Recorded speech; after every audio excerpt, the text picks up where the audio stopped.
నమస్తే. ఇన్నాళ్ళు నన్ను సపోర్ట్ చేస్తూ, ఎంకరేజ్ చేస్తూ మీ ప్రేమని నాకు అందిస్తున్న ప్రతి ఒక్కరికి కృతజ్ఞతలు. అలాగే ఈ వీడియో కూడా ఖచ్చితంగా మీకు ఉపయోగపడుతుంది. లైక్, షేర్ అండ్ సబ్స్క్రైబ్ చేసి మీ సపోర్ట్‌ని నాకు అందించండి. అలాగే ఈ వీడియో పట్ల మీకున్న అభిప్రాయాన్ని కామెంట్ సెక్షన్‌లో కామెంట్ చేసి తెలియజేయండి. ఇప్పుడు వీడియోని చూద్దాం. నమస్తే. Welcome to our channel. నేను పద్మిని. ప్రస్తుతంతో పాటు ప్రముఖ ఆధ్యాత్మికవేత్త, వాస్తు జ్యోతిష పండితులు, లలిత ఉపాసకులు, వాస్తు జ్యోతిష శిక్షణా నిపుణులు బ్రహ్మశ్రీ నానాజీ పట్నాయక్ గారు మనతో పాటు ఉన్నారు. మాట్లాడదాం. సార్ నమస్తే సార్. శ్రీమాత్రే నమః. యోగిని ఏకాదశి శుభాకాంక్షలు. మీకు మన ప్రేక్షకులందరికీ కూడా విష్ణువు యొక్క అనుగ్రహం, లక్ష్మీదేవి యొక్క అనుగ్రహం పరిపూర్ణంగా కలగాలని మనస్ఫూర్తి కోరుకుంటున్నాను. Thank you sir. మిస్ అయ్యాము ఈ ఒక్కసారికి మాత్రం. అంటే ఎప్పుడు ముందు చెప్పేస్తాము. Right sir. రేపు 5వ తారీఖు ఫ్రైడే, శుక్రవారం అమావాస్య వస్తోంది. జ్యేష్ఠ అమావాస్య. అమావాస్య శుక్రవారం రావటం అనేది డెఫినెట్ గా శని అమావాస్యకి ఎలా అయితే ప్రాధాన్యతని చూస్తూ ఉంటారో, అలాగే శుక్రవారం కూడా చూస్తారు కదా సార్. అమ్మవారికి ప్రీతికరమైనటువంటిది రోజు కాబట్టి. సో చెప్పండి సార్, మరి జ్యేష్ఠ అమావాస్యని ఎలా వినియోగించుకోవచ్చు ఒక్కసారి మీ ద్వారా. ఒకటేంటంటే అమ్మ, ప్రతి అమావాస్యకి ఒక ఫలితం అనేటువంటిది ఉంటుంది. ఎందుకు ఉంటుంది అంటే బికాస్ ఆఫ్ ఆ రోజు ఉండేటువంటి ప్లానటరీ పొజిషన్స్, ఆ రోజు ఉండే నక్షత్రం ప్రధానంగా చూపిస్తాయి. మీరు ఇప్పుడు కనుక ప్లానటరీ పొజిషన్స్ కనుక చూసుకుంటే మనకి కుంభ, మీన, మేషరాశిలో పాపగ్రహాలు, కన్యలో కూడా ఒకటి ఉంది కానీ అది ఛాయాగ్రహం కేతు అయ్యాడు. అండ్ ఇటువైపు చూసుకుంటే ఒకవైపు కంప్లీట్ గా శుభగ్రహాలు వచ్చేసాయి. గురువు పార్టీ లాగా అయిపోయింది అది. అయితే లక్కీగా ఏంటంటే ఈసారి వచ్చినటువంటి అమావాస్య ఏదైతే ఉందో శుభగ్రహాల నడుమ వస్తుంది.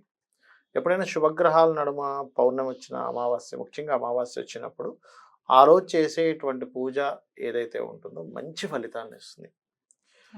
అయితే ఈ 3వ స్థానం న్యాచురల్ థర్డ్ హౌస్లో అమావాస్య జరుగుతుంది. మిథున రాశిలో జరిగేటప్పుడు 3వ స్థానాన్ని శాస్త్రంలో ఏం చెప్తారంటే దారిద్ర స్థానము, పరాక్రమ స్థానము, పౌరుష పరాక్రమ స్థానాలు, సబ్ కాన్షియస్ మైండ్, ఇవన్నీ చెప్తూ ఉంటారు. మీ ఇచ్ఛా కోరిక స్థానాలు కూడా చెప్తూ ఉంటారు. మీ అభిరుచి థర్డ్ హౌస్ అనేది. అయితే మీ అభిరుచి ఏదైతే ఉంటుందో, మీ కోరిక ఏదైతే ఉంటుందో, మీ దారిద్ర్యం ఏదైతే ఉంటుందో అమావాస్య నాడు పూజ చేయడం ద్వారా తొలగుతుంది.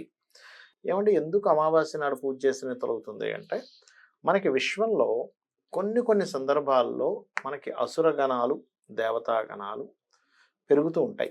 నెగటివ్ ఎనర్జీ అంటూ ఉంటారు. ఇంట్లో చూశారు కదా, ఇంట్లో కనుక నెగటివ్ ఎనర్జీ ఉందనుకోండి, అది అమావాస్య నాడు దాని ప్రభావం ఎక్కువగా ఉంటుంది. అదే సేమ్ అమావాస్య నాడు అమ్మవారి పూజ చేస్తే కూడా అమ్మవారి అనుగ్రహం కూడా ఎక్కువగా ఉంటుంది. పాజిటివ్ అలానే ఉంటుంది, నెగటివ్ అలానే. రెండు ఎక్స్ట్రీమ్స్. ఈ రెండు ఎక్స్ట్రీమ్ లో ఉండే సమయంలో మీరు దేన్ని ఆశ్రయిస్తారు?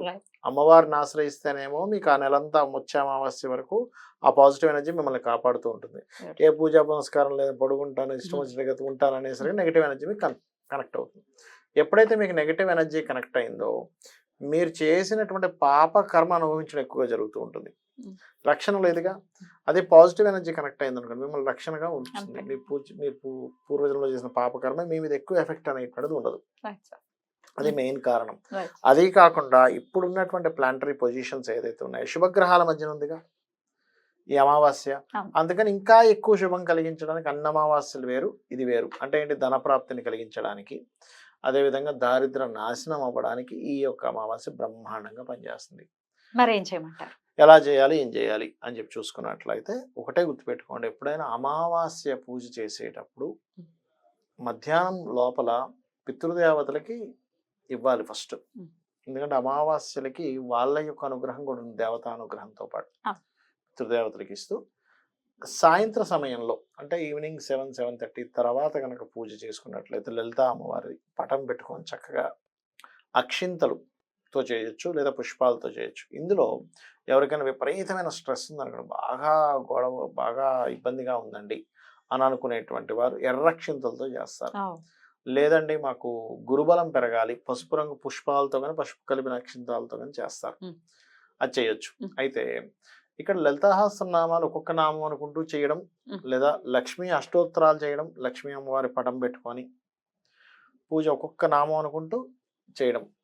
అయితే ఇందులో ఎవరికైనా శనికి సంబంధించిన దోషం ఉంది అంటే ఏలినాడు శనం, అర్ధాష్టమ శనం, అష్టమ శనం, లేకపోతే శని మహాదశ నడుస్తుంది. శని మహాదశ నడిచినంత మాత్రాన్ని బ్యాడ్ అనుకోకూడదు. దాని పొజిషన్ బాగుంది అనుకోండి, పిఏసి అంటారు, ప్లేస్మెంట్ ఆస్పెక్ట్ అండ్ కంజంక్షన్ బాగుంది అనుకోండి, అద్భుతంగా సాగుతుంది. శని మహర్దశలో అద్భుతాలు కూడా చూసాం. చూసాను నేను అంటే బోలెడు మంది చూశాను. ఎంతో మంది శుక్ర కదా. మహర్దశలో ఇబ్బంది పడ్డ వాళ్ళని బోలెడు మంది చూశాను. గురు మహర్దశలో ఇబ్బంది పడ్డ వాళ్ళని బోలెడు మంది చూశాను. అంటే ఏమిటి, ఓకే.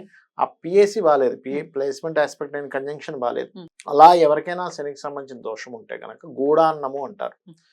గూడాన్నము తయారు చేసి, బెల్లంతో తయారు చేసిన అన్నాన్ని తయారు చేసి దానికి అమ్మవారికి నైవేద్యం పెట్టి దాన్ని ప్రసాదంగా తీసుకోవడము, నలుగురికి పంచడం ద్వారా దోషము పోతుంది, శనికి సంబంధించిన దోషం.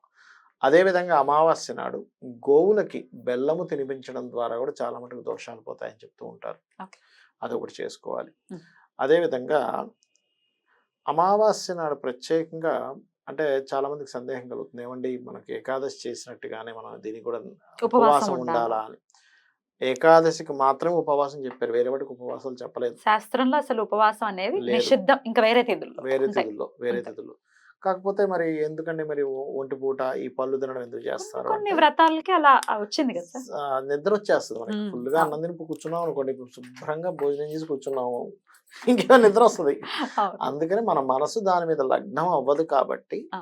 మనసు దాని మీద కేంద్రీకరించలేం కాబట్టి, మనసు కేంద్రీకరిస్తేనే మనకి ఫలితం వస్తుంది కాబట్టి, నీకు ఫలితం రావడం కోసం స్వల్పంగా తీసుకోమని చెప్పారు. మ్మ్. చిన్న Okay. బ్రేక్ఫాస్ట్ లాంటిది ఏదైనా పళ్ళో పొలాలో ఏదో చిన్న టిఫిన్ లాంటిది తీసుకోమని చెప్పారు. అంతకు మించి నువ్వు ఫుల్గా తిని కూర్చుంటే దేవుడికి ఏం కోపం రాదు, తినకుండా కూర్చుంటే కాదు. ఏకాదశికి మాత్రం ఆ రోజు ఉండే ప్లాంటరీ పొజిషన్ 3/11, 5/9 కాంబినేషన్స్లో ఉంటాయి కాబట్టి రవిచంద్రుడు మీకు ఆరోగ్యాన్ని పెంచుతుంది. పర్టికులర్గా విష్ణుమూర్తి మన ఉపవాస సంబంధించిన దీక్షను తీసుకుని ఆయన ఫలితం ఇస్తాడట. అందుకని అలా చెప్పారు. తప్పకుండా. సో ఈరోజు అమ్మవారి నామాలు, మ్మ్. లక్ష్మీ అష్టోత్తరం, ఏదైనా శక్తి దేవత ఆరాధన, లలిత అమ్మవారి ఆరాధన కూడా చేయొచ్చు. చేయొచ్చు. ఇంకా వరాహి కూడా మొదలు కాబోతోంది కాబట్టి ఆ మరుసటి రోజు నుంచే వరాహి నవరాత్రులు కూడా మొదలు కాబోతున్నాయి కాబట్టి ఆ రోజు సాయంత్రం నుంచి అమ్మవారి ఆరాధన మొదలు పెట్టుకోవచ్చు అంటారా? పెట్టుకోవచ్చు. పెట్టుకోవచ్చు. హ్యాపీగా. అంటే ఇప్పుడు చాలా మంది అడుగుతున్నారు ఎలా చేయాలి, ఏంటి, కలసాలు పెట్టేయాలా, ఇట్లాంటివి ఏవేవో అవునవును. సింపుల్ గా చేసుకునే వాళ్ళు కూడా ఉంటారు. ఉంటారు. మరి అమావాస్య రోజు నుంచి కూడా అమ్మవారికి ఇంకొంచెం ప్రీతికరమైనటువంటి అవును. రోజు కాబట్టి రైట్ సార్ హ్యాపీగా చేసుకోవచ్చు. తప్పేం లేదు. చేసుకోవచ్చు. అసలు ముందు రోజు నుంచే ఏదైనా మనం చేసేటప్పుడు చూడండి, పెద్దలకి మ్మ్. ఆబ్దికాలు ఉంటాయి. మ్మ్. ముందు రోజు నైట్ నుంచే మ్మ్. భోజనం చేయకుండా టిఫిన్ చేస్తారు, మీకు అవును. తెలిసే ఉంటుంది. అవును అవును సార్. అవును. ఎందుకు అట్లా చేస్తారు? అవును. ఇప్పుడు ఏకాదశి ఉపవాసంలో కూడా ముందు రోజు నైట్ టిఫిన్ చేయమని చెప్తారు. దశమి రోజు మనం టిఫిన్ తినమంటారు. టిఫిన్ అవును, రాత్రి తినమంటారు. మ్మ్. అన్నం భోజనం తినకూడదు, చేస్తాం. భోజనం చేయకూడదు అంటారు. అంటే ఏమిటి, వారాహి నవరాత్రులు రాబోతున్నాయి కాబట్టి ముందు రోజు నుంచి మీకు ప్రిపరేషన్ అనుకోవాలి. ఖచ్చితంగా Exactly. పేకల దాకా రాత్రి తినేసి పొద్దున్న పొద్దున్న నిద్ర లేవలేక లేవలేక. ఇట్లాంటివన్నీ మన ధర్మంలో అయితే ఉండవు. ఉండవు, ఉండవు, ఉండవు. Right sir. అది. ఇక ఒక్క నామం ఏదైనా చేసుకుంటామండి ఆ రోజు అమావాస్య రోజు, ఇవన్నీ పక్కన పెట్టేసి లలితమ్మ గురించి ఒక్కసారి మాట్లాడుకుంటే, అన్నీ కాదు ఒక్క నామం ఏదైనా చెప్పండి చేసుకుంటాం ఆ సాయంత్రం అంటే ఏం చెప్తారు? నేను చెప్పేది ఒకటేనమ్మా, ఇక్కడ సంపద రావాలి, సంపదను ఇచ్చేటువంటిది కాబట్టి లలిత అమ్మవారి నామాల్లో ఓం ధర్మాధ్యక్ష ధనాధ్యక్ష ధనధాన్య వివర్ధిని నమః. అయితే ఈ నామం చేసేటప్పుడు ఒక సూక్ష్మాన్ని గ్రహించాలి. ధర్మం యొక్క అధ్యక్షరాలు అంటున్నారు ఆ నామంలో. అంటే ఏమిటి, నువ్వు ధర్మం వైపు ఉంటే ఆటోమేటిక్ అమ్మవారు నీ వైపు ఉంటుంది. అంతే అంతే. ధనాధ్యక్షరాలు, ధర్మాధ్యక్షరాలు, ఉమ్. ధన ధాన్య వివర్ధిని నమః. ధనము ధాన్యం ఇది జరగాలని మనస్ఫూర్తిగా కోరుకుంటూ చాలా చక్కగా వివరించారు సార్. కృతజ్ఞతలు. నమస్కారం. శ్రీమాత్రే నమః.